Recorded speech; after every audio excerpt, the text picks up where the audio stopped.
सो hey guys, कैसे हैं आप सभी लोग। Welcome back to my channel AGNI manga. यार एक बार फिर से मैं हाजिर हूँ डीमन एम्पायर की एक और बिल्कुल नई एपिसोड के साथ, जो कि होने वाली है एपिसोड नंबर 225। तो शुरू करने से पहले अगर आप लोगों ने अब तक मेरे चैनल को सब्सक्राइब नहीं किया है तो पहले जाकर के वीडियो को लाइक करके चैनल को सब्सक्राइब कर लीजिए, शुक्रिया। एंड शुरू करते हैं हमारा आज का ये वाला एपिसोड। तो जैसा कि लास्ट एपिसोड के एंड में हम लोगों ने देखा, जू फेंग निंग के चले जाने के गम में बहुत ज्यादा गुस्सा हो रहा होता है और निंग को अपने मन में बार बार आवाज लगाते हुए अपनी फुल पावर्स को रिलीज करने लगता है। साथ ही जू फेंग की आंखें भी गुस्से में किलिंग इंटेंट से रेड हो गई होती हैं। के साथ ही जू फेंग निंग को आवाज लगाते हुए एक जोरदार चीख मारता है और निंग का बदला लेने के लिए गुस्से में पूरी तरीके से पागल हो चुका होता है। और अब इसके आगे का एपिसोड हम लोग आज देखेंगे। एपिसोड की स्टार्टिंग में दिखाया जाता है जहाँ पे कि जू फेंग ने अपनी पावर्स को रिलीज किया होता है। वहाँ पे चारों ओर ही पर्पल लाइटनिंग दिख रही होती है। फिर जू फेंग फिर से एक और बार निंग को आवाज लगाते हुए अपने पावर्स को फुल स्ट्रेंथ पर रिलीज करता है। जू फेंग का गुस्सा उसके फुल पोटेंशियल पर रिलीज हो रहा होता है। जू फेंग वहीं पे खड़ा अपनी पावर्स को रिलीज करता हुआ निंग को ही याद कर रहा होता है। तभी बाहर का सीन दिखाते हैं। बाहर से सिस्टर चूचू उस जेम्स स्टोन पर, जिससे कि अंदर का सीन दिखाया जाता है, उसके ऊपर घूंसे मार रही होती हैं। सिस्टर चूचू बाहर से जू फेंग के लिए परेशान होते और रोते हुए जू फेंग को ही याद कर रही होती हैं और उसको आवाजें लगा रही होती हैं। जिसके बाद सिस्टर चूचू अपनी आंखें बंद करके सोचती हैं कि हम सब सच में बिल्कुल जू फेंग को लेकर के बहुत ज्यादा गलत थे।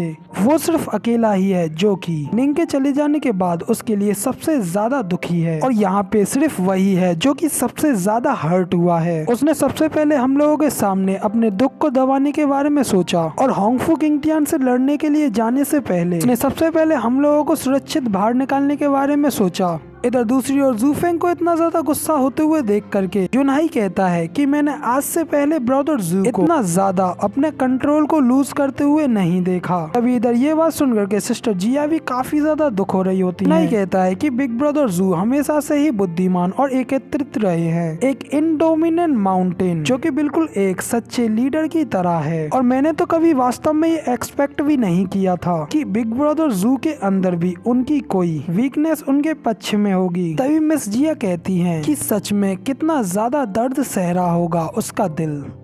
मिस जिया ये सब कहती हैं। यूनहाई को सब कुछ समझ आ जाता है और यूनहाई कहता है कि उसके लिए एक ऐसा दुख दिखाओ और इस सब चीजों के पीछे का मास्टर, हाँ इस सब का मतलब तो यही है।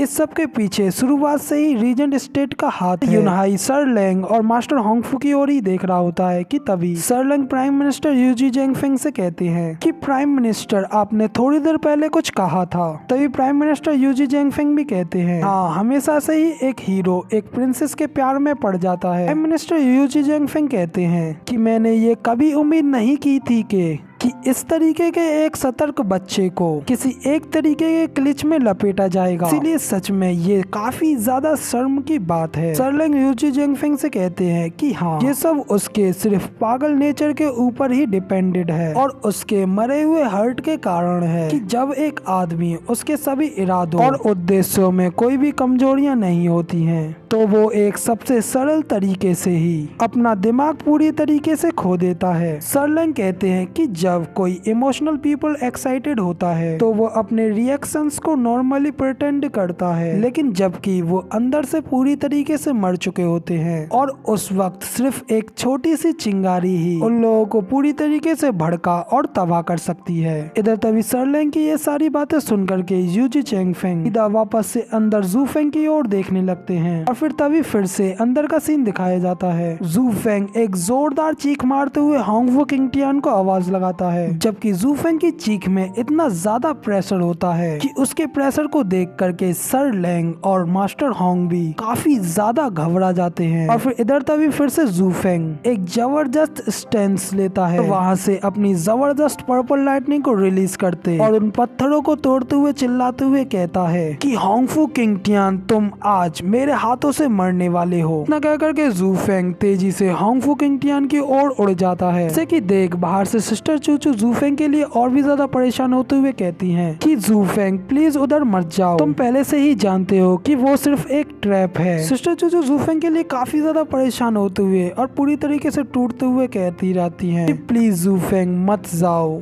मत जाओ, और ये सब कहते कहते वहीं पर दुखी होकर के बैठ जाती हैं। तभी सिस्टर चूचू को इतना टूटा हुआ देख करके ग्रैंडमा आगे बढ़ती हैं और सिस्टर चूचू से कहती हैं कि मेरी बच्ची वो ये सब किसी और वुमेन के लिए कर रहा है, जबकि आप इस सब की वजह नहीं है, तो फिर आप इतना ज्यादा दुखी क्यों हो रही हैं? इधर ग्रैंडमा की ये सारी बातें सुन करके सिस्टर चूचू कहती हैं कि ग्रैंडमा आपने ऐसा नहीं कहा था कि वो कितना ज्यादा कोल्ड और रूडलेस है, तो फिर मुझे बताएं कि अब वो आखिर इतना ज्यादा कैसे बदल गया। इधर सिस्टर चूचू के इस सवाल का जवाब ग्रैंडमा कुछ नहीं दे पाती और वो शांत रह जाती हैं। सिस्टर चूचू रोते हुए कहती हैं कि मैं जानती हूँ, मुझे पता था कि मैंने पहले अपने लिए बिल्कुल सही चॉइस चुनी थी। सिस्टर चूचू ग्रैंडमा से ये सब रोते हुए कह ही रही होती हैं कि तभी अचानक सिर्फ सिस्टर चूचू के कानों में एक आवाज आती है जो कि उनसे कहती है कि क्या सच में तुम इस छोटी बच्ची को बचाना चाहती हो? इधर तभी ये बात सुनकर के सिस्टर चूचू भी काफी ज्यादा हैरान हो जाती है। इसके बाद सिस्टर चूचू इधर उधर देखने लगती हैं और तभी उन्हें फिर से एक आवाज आती है जो कि उनसे कहती है तुम इस बारे में किसी से भी नहीं कहोगी, और यदि तुम सच में उसे बचाने का इरादा रखती हो तो मुझे यहाँ से 30 मील दूर जंगल में आकर के मिलें, लेकिन बेहतर होगा कि आप जल्दी करें क्योंकि ऐसा ना हो कि खिड़की बंद हो जाए, क्योंकि उसके पास केवल और केवल सिर्फ 2 घंटे ही बचे हुए हैं। इधर तभी सिस्टर चूचू ये सारी बातें अपने मन में सुनती हैं कि तभी वो जल्दी से वहाँ से हड़बड़ाते हुए चली जाती हैं। साथ ही सिस्टर चूचू जाते हुए ग्रैंड मदर से कहती जाती हैं कि ग्रैंड मदर मेरे पास करने के लिए कुछ है, मैं बस अभी जल्दी ही वापस आऊंगी। तभी इधर इतना जल्दी सिस्टर चूचू को जाता हुआ देख करके ग्रैंड मदर सिस्टर चूचू के लिए परेशान होते हुए उसको आवाज लगाती हैं और परेशान होते हुए सिस्टर चूचू को देख रही होती हैं। साथ ही ऊपर उनकी ओर देखते हुए कहती हैं कि आखिर ये किंग चेन अब कहाँ जा रही है। इधर फिर इस सब के बाद यहाँ पर सीन चेंज होता है और हमें अर्थ गेट एग्जिट का सीन दिखाया जाता है। इसके के बीचों बीच होंगफू किंगटियन और तीनों ड्रैगन्स खड़े होते हैं। साथ ही होंगफू किंगटियन के काफी सारे छुपे हुए साथी भी होते हैं जो कि जूफेंग के ऊपर घात लगा करके अटैक करने के लिए छुपे होते हैं। तभी इसी वक्त स्पेक्टर ड्रैगन होंगफू किंगटियन से कहता है कि एल्डेस्ट यंग मास्टर, आपको इस बात के लिए पक्का यकीन है कि वो पंख एक इस तरीके के दर्दनाक स्पष्ट जाल में फंस जाएगा कि मैंने तो अभी अभी वाटर एग्जिट गेट को एक्टिवेट होते हुए देखा है। क्या उसके लिए 4 भरी हुई ब्रीमिंग सीक्रेट पिल्स के बोतल के साथ यहाँ से वापस ड्रैगन क्लाउड सिटी में वापस जाना उसके लिए ज्यादा अर्थपूर्ण नहीं होगा? स्पेक्टर ड्रैगन कहता है कि यंग मास्टर, अगर सच में इन केस ऐसा होता है तो फिर इससे तो हमारे पास ना ही वो ब्रीमिंग सीक्रेट पिल्स की बोतल होंगी और ना ही हम लोग इस एसोटेरिक डिबेट को जीत पाएंगे,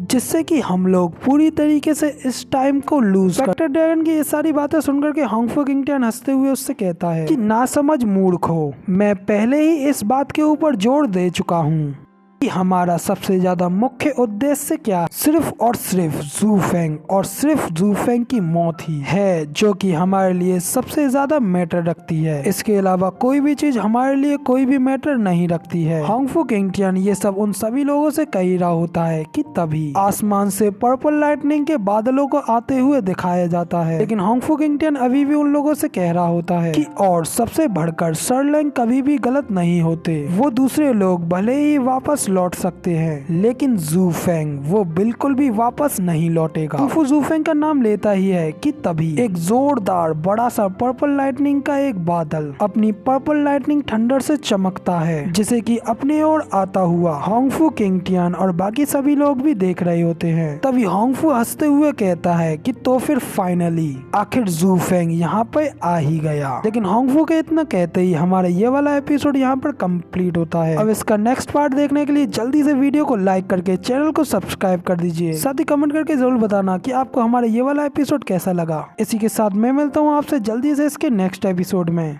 तब तक लिए टाटा बाय बाय, फिर मिलते हैं।